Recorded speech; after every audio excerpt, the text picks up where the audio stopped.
Hello friends, నా ఛానల్‌కి స్వాగతం అండి. నేను ఈరోజు మీకు చందమామ కథల్లో బేతాళ కథ చదివి వినిపిస్తున్నానండి. ఫ్రెండ్స్, ఈ కథలు చాలా బావుంటాయి.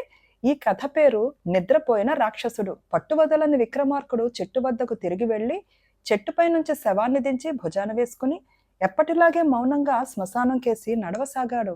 అప్పుడు శవంలోని బేతాళుడు, రాజా, నిన్ను ఈ పనికి పురుగొల్పిన వారు నిన్ను మెచ్చుకుంటారో తిట్టుకుంటారో నీకు తెలియదనుకుంటాను. ప్రజలకు ఒక నిశ్చితాభిప్రాయం ఉండదు అనటానికి నీకు శంఖుడి కథ చెబుతాను, శ్రమ తెలియకుండా విను అంటూ ఇలా చెప్పసాగాడు. కొన్ని వేల సంవత్సరాల క్రితం గోదావరి తీరాన గల పర్వతారణ్యాలలో ఒక రాక్షసి ఉండేది.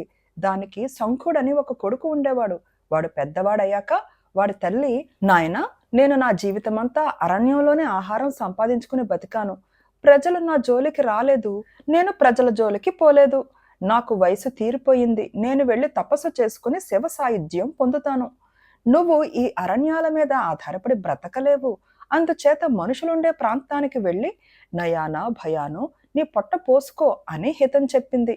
తల్లి తపస్సుకు వెళ్ళిపోగానే శంఖుడు అరణ్యం నుంచి బయలుదేరి కొండల మీదుగా నడవసాగాడు. వాడు ఒక కొండ మీద నిలబడి కొండ అడుగున ఉన్న ఒక నగరాన్ని చూశాడు.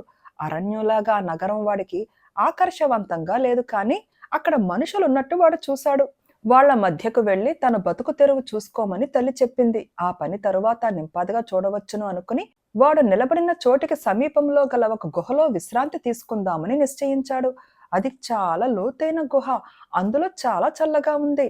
శంఖుడు అక్కడే పడుకుని నిద్రపోయాడు. శంఖుడు కొండపైన నిలబడి నగరం కేసి వింతగా చూస్తూ ఉండిన సమయంలో నగరం వెలుపల పనులు చేసుకుంటున్న వారు కొందరు వాణ్ణి చూసి, అమ్మో రాక్షసుడు అని అరుస్తూ నగరంలోకి పరిగెత్తి జనాన్ని హెచ్చరించారు. తరువాత వీధుల్లోనూ మేడల మీద నిలబడి కొన్ని వేల మంది ఆ రాక్షసుణ్ణి చూశారు. ఆ రోజు నగరంలో పుట్టిన సంచలనం అంతా ఇంత కాదు. వాడు జనాన్ని విరుచుకు తినడానికే వచ్చాడని అందరూ నమ్మారు. 6 నెలల తరువాత నగరంలో ఒక మనిషి గాని పశువు గాని ప్రాణాలతో మిగలదు అన్నారు. నగరాన్ని ఏలే రాజు ప్రజలందరికీ కత్తులు ఈటెలు ఇప్పించాడు. ఆ రాత్రి ఎవరూ నిద్రపోలేదు, ఎవరూ దీపాలు వెలిగించలేదు. చాలా మంది రాత్రి అంతా వీధుల్లోనే తిరిగారు. అందరి కళ్ళు కొండ మీదనే ఉండిపోయాయి. కానీ రాక్షసుడు నగరం మీదకి రాలేదు. రోజులు గడిచాయి, రాక్షసుడు జాడ లేదు. ప్రజలలో కలిగిన భీతి కొంచెం కొంచెం తగ్గింది. ఆ రాక్షసుడు ఇంకెటో వెళ్ళిపోయి ఉంటాడని కొందరు అన్నారు. గుండె నిబ్బరం గలవాళ్ళు పగటి పనులు మామూలుగానే చేసుకోసాగారు. పొలం పనులు సాగాయి. పశువులను బేళ్లలో మళ్లీ మేపనారంభించారు. అయితే రాక్షసులకు రాత్రి వేళ బలం హెచ్చు గనుక రాత్రులప్పుడు నగరంలో వాళ్ళు జాగ్రత్తగానే ఉంటున్నారు. ఎన్ని రోజులు గడిచినా రాక్షసుడు నగరవాసులకు తిరిగి కనపడలేదు. కొద్దిమంది సాహసికులైన యువకులు గండ్రగొడ్డళ్ళు తీసుకుని కొండ ఎక్కి వెళ్లారు. వారికి గుహ కనపడింది. అందులో నుండి భయంకరంగా గొరక వినిపిస్తున్నది. సాహసికులు చప్పున కొండ దిగి వచ్చి, రాక్షసుడు ఎక్కడికి పోలేదు, వాడు గుహలో నిద్రపోతున్నాడు అని చెప్పాడు. రాక్షసులకు నిద్ర బలం, నిద్ర లేచాక ఈ రాక్షసుణ్ణి ఎవరూ జయించలేరు అన్నారు నగరంలోని పండితులు. రాజుగారు తన మంత్రులను పిలిచి రాక్షసుడు గుహలో నిద్రపోతున్నట్టు వార్త వచ్చింది.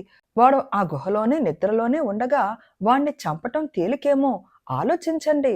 వాడు నిద్రలేస్తే వాణ్ణి గెలవడం సాధ్యం కాదని జ్ఞానులు చెబుతున్నారని అన్నాడు. వాడు ఎప్పటికైనా నగరానికి ప్రమాదమే గనుక వాణ్ణి వీలున్నప్పుడే హతమార్చడం మంచిది అన్నారు కొందరు మంత్రులు. కానీ ప్రధానమంత్రి అందుకు ఒప్పుకోలేదు. ఆయన ఇలా అన్నాడు, మహారాజా, మనం పులులు, సింహాలు, మొదపటేనుకులు లాంటి ఘాతుక మృగాలను మచ్చిక చేస్తున్నాం. ఈ రాక్షసుణ్ణి మచ్చిక చేయడం అసాధ్యం కాదు. వీడు మహా తింటే 100 మంది తినే తిండి తినేను, కానీ వీడు కొన్ని వేల మంది సైనికులకు పెట్టు. రాక్షసుడికి కావలసింది తిండి. వాడికి కుట్రలు కుహకాలు తెలియవు. మంచి చేసుకుంటే మనిషి కన్నా విశ్వాసంగా ఉంటాడు రాక్షసుడు. వాణ్ణి నిద్ర లేవనివ్వండి, మంచి చేసుకుందాం. ఆ తర్వాత మనకు శత్రు భయం అనేది ఉండదు. వాణ్ణి మనం పోషించి వాడి చేత ఏనుగులాగా పని చేయించుకుందాం. అందువల్ల మనకి లాభమే కానీ నష్టం ఉండదు. ఈ ఆలోచన రాజుకు మంత్రులకు నచ్చింది. ప్రజలు కూడా రాక్షసుని గురించి అభిమానంతో మాట్లాడసాగారు. తర్వాత కొద్ది కాలానికి ఆ ప్రాంతంలో క్షామం వచ్చింది. వానలు లేవు. ఇప్పుడైనా రాక్షసుడు కొండ దిగి రాకూడదా? వాడు గోదావరిని మన నగరం పక్కగా మళ్లించగలడు, పాతాళ గంగను పైకి తేగలడు.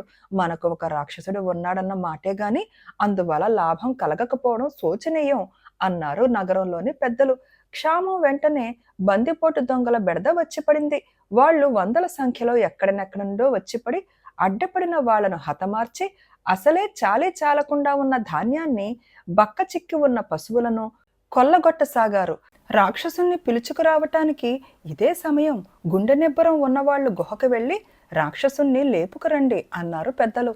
అమ్మో, నిద్రలో ఉన్న రాక్షసుణ్ణి లేపడం చాలా ప్రమాదం. వాడు ఆ నిద్రమత్తులో మనం చెప్పేది వినిపించుకోడు. కనిపించిన వాళ్ళందరినీ కసికొద్దీ హతమార్చుతాడు అని యువకులు భయపడ్డారు. ఆ మరుసటి ఏడు శత్రురాజులు వచ్చి నగరం మీద దాడి చేశారు. ఇక ఉపేక్షించే లాభం లేదని నగరపు సేనాధిపతి కొంతమంది సైనికులను వెంటబెట్టుకుని కొండ ఎక్కాడు. వాడు రాక్షసుడి గుహ కనుక్కుని లోపలికి తొంగి చూశాడు. గుహలో రాక్షసుడు లేడు. వాడు ఎప్పుడూ అందులో నుంచి వెళ్ళిపోయాడు. నగరం శత్రువశమైంది. నగరంలోని ప్రజలు రాక్షసుడు తమ మధ్యకు రానందుకు రకరకాలుగా తిట్టి శాపనార్థాలు పెట్టుకున్నారు. బేతాళుడు ఈ కథ చెప్పి, రాజా, నగర ప్రజలు రాక్షసుణ్ణి తలుచుకొని భయపడ్డారు, సంతోషించారు, తిట్టారు, దీవించారు. వాళ్లకు ఆ రాక్షసుడి గురించి అసలైన అభిప్రాయం ఏమిటి? వాళ్లకు వాడి పట్ల ఆదరాభిమానాలు ఉన్నట్టా లేనట్టా? ఈ సందేహానికి సమాధానం తెలిసి కూడా చెప్పకపోయావో నీ తల పగిలిపోతుందని అన్నాడు. దానికి విక్రమార్కుడు, ప్రజలకు రాక్షసుడికి మధ్య ఆదరాభిమానాల సమస్య లేదు. ప్రజలకు సంబంధించినంత వరకు ఆ రాక్షసుడు ఒక మహాశక్తి. శక్తిని ఎవరూ ఆదరించి ప్రేమించరు. అది తమకు అపాయం కలిగిస్తుందనుకున్నప్పుడు దాన్ని చూసి భయపడతారు. దానివల్ల లాభం ఉంది అనుకున్నప్పుడు ఆశపడతారు. అది సమయానికి ఆదుకోనప్పుడు తిట్టిపోస్తారు.